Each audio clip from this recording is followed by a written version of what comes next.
સુરતમાં સાયબર ફ્રોડના કેસની તપાસ દરમિયાન વધુ એક ગુન્હો ઉધના પોલીસ સ્ટેશનમાં નોંધાયો છે। ફરિયાદી પાસે ફોરેક્સમાં રૂપિયા રોકાણના નામે છેતરપિંડી કરવામાં આવી હતી। ઉધના પોલીસે 3 ઇસમોની ધરપકડ કરી હતી। બેંક એકાઉન્ટ ભાડે આપી ફ્રોડ કરવા માટે એકાઉન્ટનો ઉપયોગ થયો હતો। મીડિયામાં આરોપીનો ફોટો જોતા ફરિયાદી પોલીસ સ્ટેશન પહોંચ્યો હતો અને ફરિયાદ નોંધાવી હતી। સુરત શહેરના ઉધના પોલીસ દ્વારા એક સાયબર ફ્રોડની તપાસ ચાલુ હતી। આ તપાસમાં એક આરોપીનું નામ મીત ખોખર કરીને છે। ત્યારબાદ એક ફરિયાદી પોલીસ પાસે આવે છે અને એણે એવી ફરિયાદ આપી કે આ મીત ખોખરને એણે 39 લાખ રૂપિયા આપ્યા હતા કે જે 39 લાખ રૂપિયા મીતે એવું પ્રોમિસ કરીને એની પાસેથી લીધા હતા કે એને 5 થી 7% વળતર દર મહિને આપશે અને આ રૂપિયા એણે કેશમાં લીધા હતા અને એને એવી સ્કીમ આપી હતી કે એ ફોરેક્સ ટ્રેડિંગમાં આ પૈસા રોકશે અને ફોરેક્સ ટ્રેડિંગમાં આ જે ભોગ બનનાર છે એનું એક એકાઉન્ટ પણ ખોલવામાં આવશે। આ પ્રકારની એને સ્કીમ આપી હતી। ભોગ બનનારે જ્યારે મીતને કીધું હતું કે મને આ ફોરેક્સ ટ્રેડિંગ વિશે અથવા અલ્ગો ટ્રેડિંગ આના વિશે મને બહુ જાણકારી નથી, ત્યારે મીતે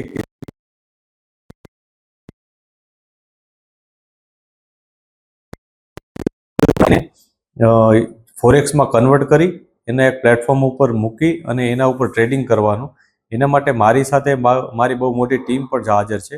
એ ટીમમાં એના મામા વિશાલ સાંકળાસરિયા, અંકુર પટેલ, વિશાલ લીંબાણી અને પિયુષ કુકડિયા, આ 4 જણાનું નામ એણે લીધું હતું।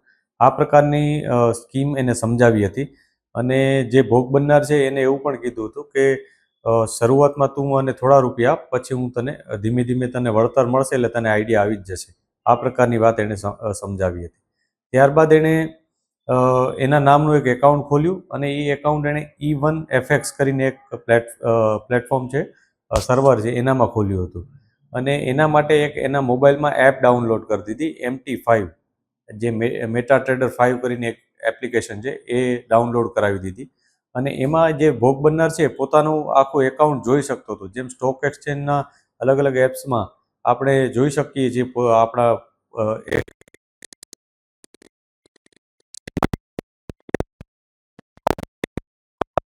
એ રીતના જે યુઝર છે પોતાની તમામ ડિટેલ જોઈ શકે એ પ્રકારની જ એપ્લિકેશન આ લોકોએ આને ડાઉનલોડ કરાવી હતી અને જે યુઝર તરીકે જે ભોગ બનનાર છે એ જોઈ શકતો હતો, પરંતુ પોતે કોઈ ટ્રેડિંગ નહોતો કરી શકતો, ન તો પોતે કોઈ એમાંથી વિથડ્રોવલ કરી શકતો અને જ્યારે એને વિથડ્રોવલની જરૂર પડે ત્યારે એને કેશ એમાઉન્ટ અપાવી દેતો હતો આંગળીયા મારફત।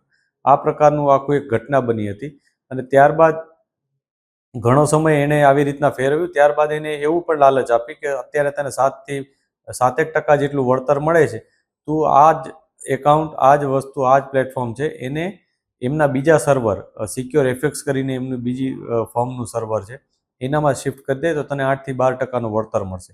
આ પ્રકારની સ્કીમ આપી અને પછી એને પાસે વધારે પૈસા મેળવી લીધા અને એ પૈસા પણ એ લોકોએ કેશમાં જ મેળવ્યા હતા અને એને ફોરેક્સનું જે ટ્રેડિંગ કરવાનું એમાં ટ્રાન્સફર કર્યા હતા। આ પ્રકારની હકીકત ભોગ બનનારે જણાવી। પછી શરૂઆતમાં થોડાક પૈસા પણ આપતા, જ્યારે પણ એને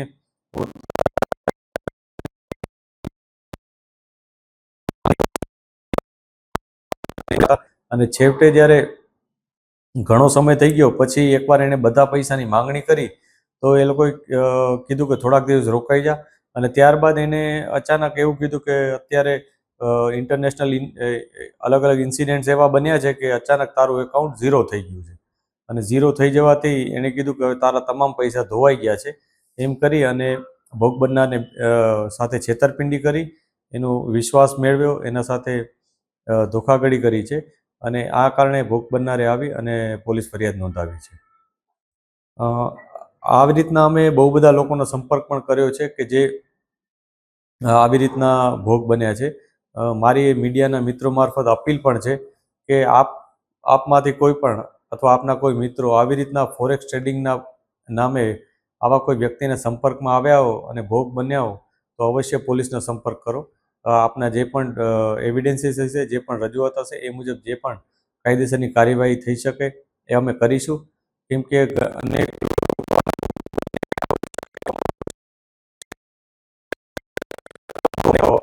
કોન્ટેક્ટ પણ કર્યો છે, પરંતુ હજી સુધી કોઈ લેખિત રજૂઆત આવી નથી. જેવી પણ આવશે રજૂઆતો અમે એના ઉપર કાર્યવાહી કરીશું.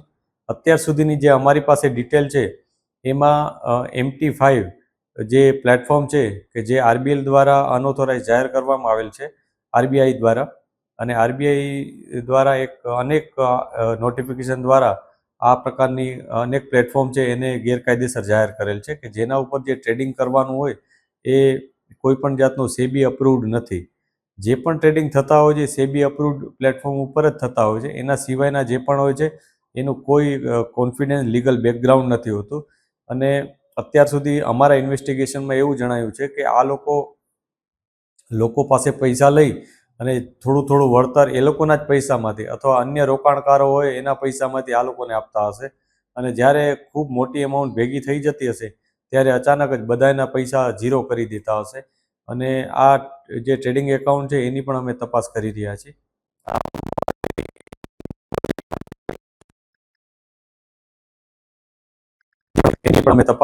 છીએ.